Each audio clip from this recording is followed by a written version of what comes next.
अगर ये सरकार बनी है तो चुनाव आयोग के भेदभावपूर्ण कार्यों के कारण बनी है। उनको मंत्री ना बनाए जाने की चिंता सता रही थी। बार बार पानी पीकर भी वो सरकार की तारीफ नहीं कर पा रहे थे। श्री लालजी वर्मा जी। सभापति जी, मैं आपका आभारी हूँ कि आपने मुझे श्री राष्ट्रपति के भाषण की चर्चा में भाग लेने का अवसर दिया।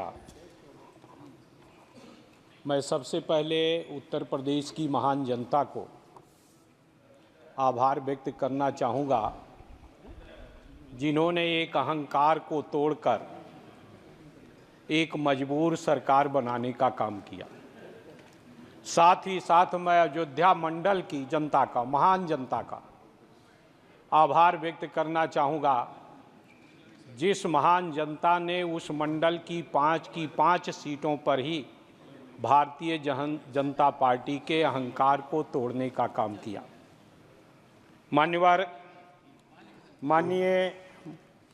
माननीय श्री राष्ट्रपति जी के द्वारा सरकार ने जो अपना बात रखी, चुनाव आयोग पर आभार व्यक्त किया। निश्चित रूप से सरकार को चुनाव आयोग पर आभार व्यक्त करना चाहिए, इसलिए कि अगर ये सरकार बनी है तो चुनाव आयोग के भेदभावपूर्ण कार्यों के कारण बनी है। मतदाता सूची का लालजी वर्मा जी, आप सीनियर पार्लियामेंटेरियन रहे हैं, आप करें ये सरकार बनी है चुनाव आयोग के भेदभाव। ये कृपया चुनाव आयोग, आप जानते हैं कॉन्स्टिट्यूशनल बॉडी है। अभी आपने स्वयं कहा कि अयोध्या की 5 सीट हम जीत गए, तो आखिर चुनाव आयोग की निष्पक्षता होगी। कृपया किसी का। हाँ, धन्यवाद। माननीय सभापति जी, अगर निष्पक्ष चुनाव हुआ होता, मशीनरी का दुरुपयोग ना होता, जगह जगह खुलेआम धन और दारू का प्रयोग न हुआ होता, तो अकेले उत्तर प्रदेश में 20 सीटें और इंडिया गठबंधन की आती। मान्यवर, आज माननीय मतदाताओं पे आप सवाल उठा रहे हैं। माननीय सभापति जी, आज निष्पक्ष नहीं हुआ। मान्यवर, जिस तरह से आज 10 साल से भारतीय जनता पार्टी की सरकार चल रही है, जो वादा किया था 2014 में, उस वादे पर पूरी तरह से ये सरकार फेल हुई है। वादा था महंगाई को समाप्त करने का, वादा था बेरोजगारी को समाप्त करने का, लेकिन इस सरकार ने दिया क्या है? मान्यवर, श्री प्रधानमंत्री जी की सरकार ने आम जनता के लिए महंगाई की गारंटी दिया, छात्रों के लिए पेपर लीक की गारंटी दिया, युवाओं के लिए बेरोजगारी की गारंटी दिया, यात्रियों के लिए हादसों की गारंटी दिया, किसानों के लिए कर्जदार बनाने की गारंटी दिया, छोटे उद्योगों के लिए बर्बादी की गारंटी दिया, और साथ ही साथ बाबा साहब भीमराव अंबेडकर के अथक प्रयासों से अनुसूचित जात, अनुसूचित जनजात को आरक्षण मिला। बड़े संघर्षों के बाद मंडल आयोग के माध्यम से पिछड़ी जाति के लोगों को हिस्सेदारी मिली सरकारी नौकरियों में। भारतीय जनता पार्टी की सरकार ने उस आरक्षण पर डाका डालने का काम किया। विभिन्न वर्गों के आरक्षण का लाभ न मिलने पावे, इसलिए निजीकरण करने का काम किया, और जो नौकरियां बची भी हैं, उस आरक्षण पर नॉट फाउंड सुटेबल की गारंटी देने का काम भारतीय जनता पार्टी की सरकार ने किया। किसानों को न्यूनतम समर्थन मूल्य का लीगल गारंटी नहीं दिया। माननीय अनुराग ठाकुर जी द्वारा लगभग 1 घंटे से ज़्यादा का समय लेकर धन्यवाद प्रस्ताव प्रस्तुत किया गया, लेकिन उनकी बात से ये झलक रहा था कि उनको मंत्री ना बनाए जाने की चिंता सता रही थी और इसलिए बार बार पानी पीकर भी वो सरकार की तारीफ नहीं कर पा रहे थे। मान्यवर, आज जो आरक्षण है ओबीसी का पूरी तरह से विभिन्न संस्थाओं में इस भारतीय जनता पार्टी की सरकार ने खत्म किया है। उत्तर प्रदेश में 34 विश्वविद्यालय हैं।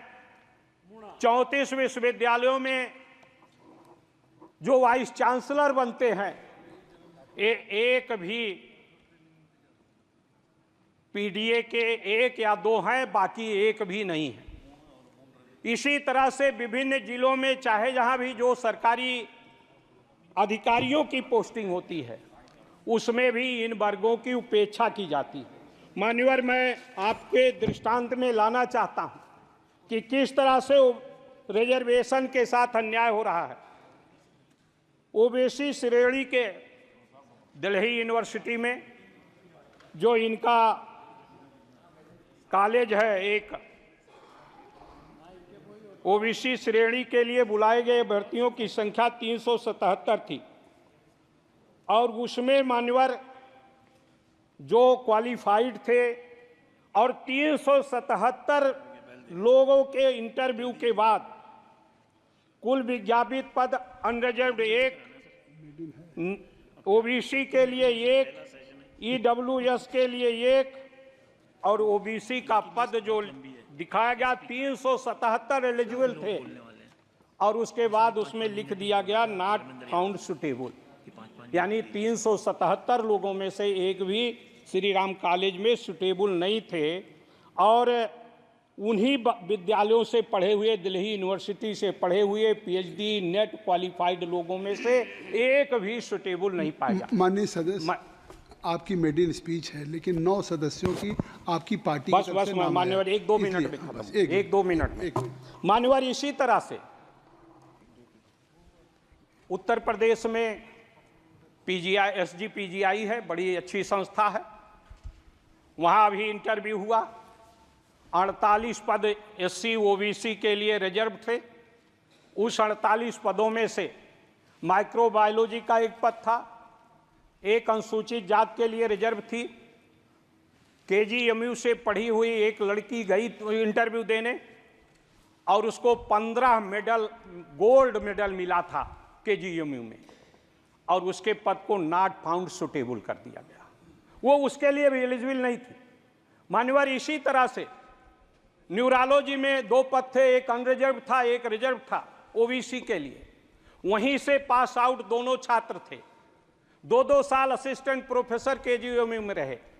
जो अनरिजर्व था उसका मेरिट नीचे थी, जो डीएम का प्रवेश परीक्षा थी उसमें वो जनरल सीट के लिए क्वालिफाइड हो गया, ओबीसी सीट के लिए नॉट फाउंड सुटेबल हो गया।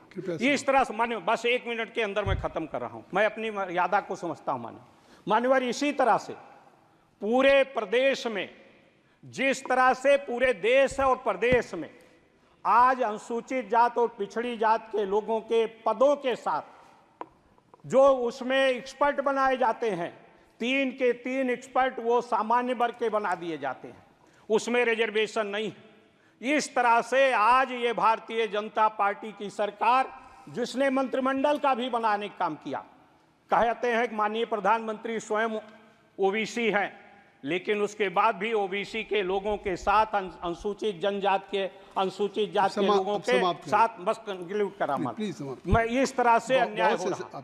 मान्यवर, मैं ध्यान दिलाना चाहता हूं, सरकार ने जो मंत्रिमंडल भी 30 लोगों का कैबिनेट मंत्री बनाया, उनके साथ भी ये हिस्सेदारी हमें देने का काम नहीं कर रहे हैं। अब समाप्त आप इस तरह से पूरे प्रदेश में आज किसानों का जो समर्थन मूल्य है, कहा था किसान की आमदनी 2 गुना होगी, आमदनी तो दूनी नहीं होगी, कास्ट ऑफ प्रोडक्शन 2 गुना हो गया। माननीय वर्मा जी, मैं इन्हीं बातों के साथ मान्यवर, चूंकि आप बार बार टोक रहे हैं मान्यवर, मुझे टोकना नहीं चाहिए, लेकिन मैं खुद ही दल पहली मेरी स्पीच थी, लेकिन मैं अपने 1 घंटे का समय है सीमा में रहते हुए 10 सदस्य आपके नाम ठीक है मान्यवर, मैं आपका बहुत बहुत आभारी हूं कि आपने मुझे बोलने का अवसर दिया।